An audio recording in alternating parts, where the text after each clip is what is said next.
Whether you're shooting film or digitally, you can get dreamy shots in just a few simple steps. Personally, I love taking shots that feel like a dream or a memory. And while what you shoot is really important, the way that you shoot it can have a really big impact. So I've been using these simple things daily, and they're really helping me to create more feeling in my shots. So if you want dreamy shots and you're not sure how, stick around. When you're looking back at photographers' work from years ago, it can be really easy to romanticize it. One of the things that I kept noticing from very old work is that there's quite a lot of movement in the image. Now this is probably down to the low ISO of film stocks back in the day, or just the capabilities of the camera themselves. Now these shots carry a special feeling for a number of reasons, but one of them is definitely the movement. But how do we replicate that in the modern day? Well, it's reasonably simple, but it's kind of hard to perfect. So to create a sense of movement, we usually need a slow shutter speed. And how slow depends on how far away or close your subject is, and how fast your subject is moving.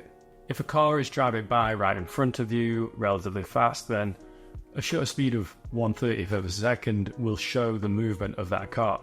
If your subject is just people walking in the street and they're sort of at a middle distance from you, then you might need to go down to like 1/5 of a second or something like that.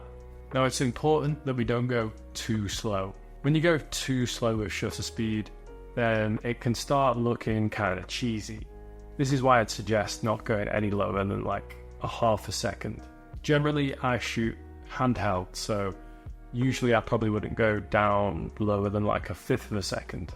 Now it's much easier to get slow shutter speed on a digital camera because you can just reduce your ISO right down to nothing, and you can put your aperture right up and you'll probably be able to get down to a pretty low shutter speed. With film, you either need very low ISO film or you need a variable ND filter.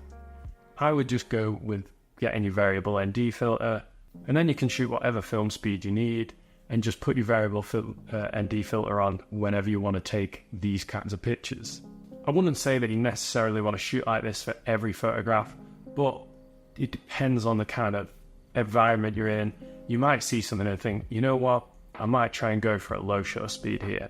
For me, it kind of feels like I'm painting whenever I use a shutter speed that's fairly low. There's a lot more to talk about when it comes to shooting like this, but for now, here's some more secret sauce. For those that don't know, there was an incredible photographer called Saul Leiter who made some really confusing and interesting pictures. I used to look at his pictures and think, how does that work? How has he made it look and feel like that? I can't understand how he's gotten to that point.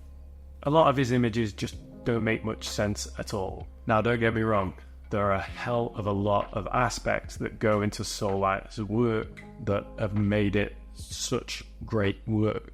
But one of them is the use of a long lens. Shooting with a focal length over 70mm is a really great way of making pictures that don't really make much sense. And that is down to compression. When you go up to around 100mm and over, then your image starts to compress more and more. This just means that it makes things seem like they're closer to one another than they really are.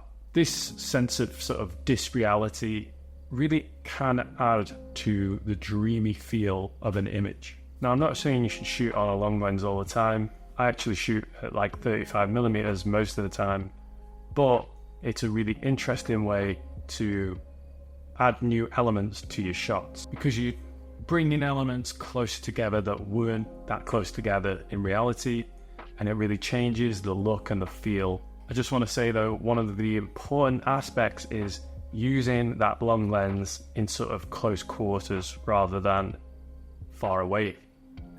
Usually when someone's using a long lens, the whole point is because they're shooting something that's really far away and they want to make it seem closer.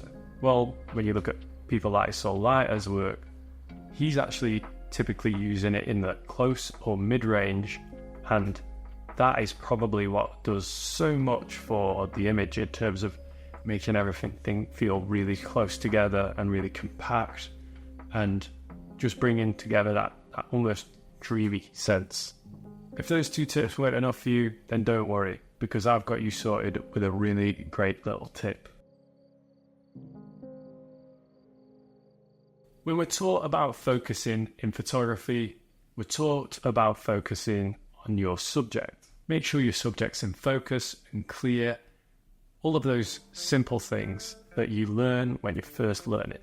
Maybe this is how you take a good photo in the classical sense, but some of us don't want to take good photos. We want to take weird photos.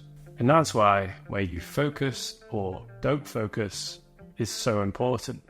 Having your subject be in soft focus, or having something in the foreground be out of focus and your subject in the background being in focus, can be a really interesting way of creating a dreamy image. Now, this is something that you really want to experiment with, because if you shoot this kind of thing at like f1.8, then they're going to be way too out of focus.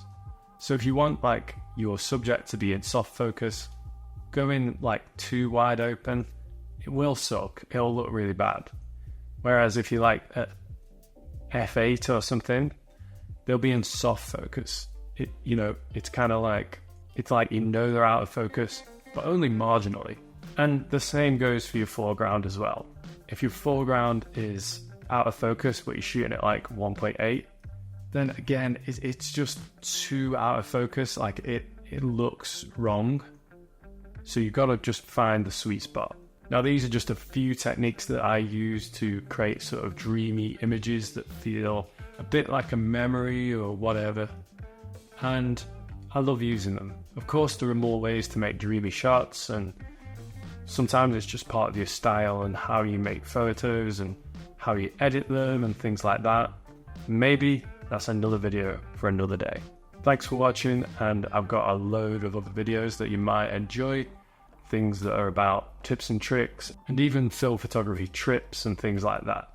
So you should definitely watch another video rather than watching something on like cryptocurrency or something like that.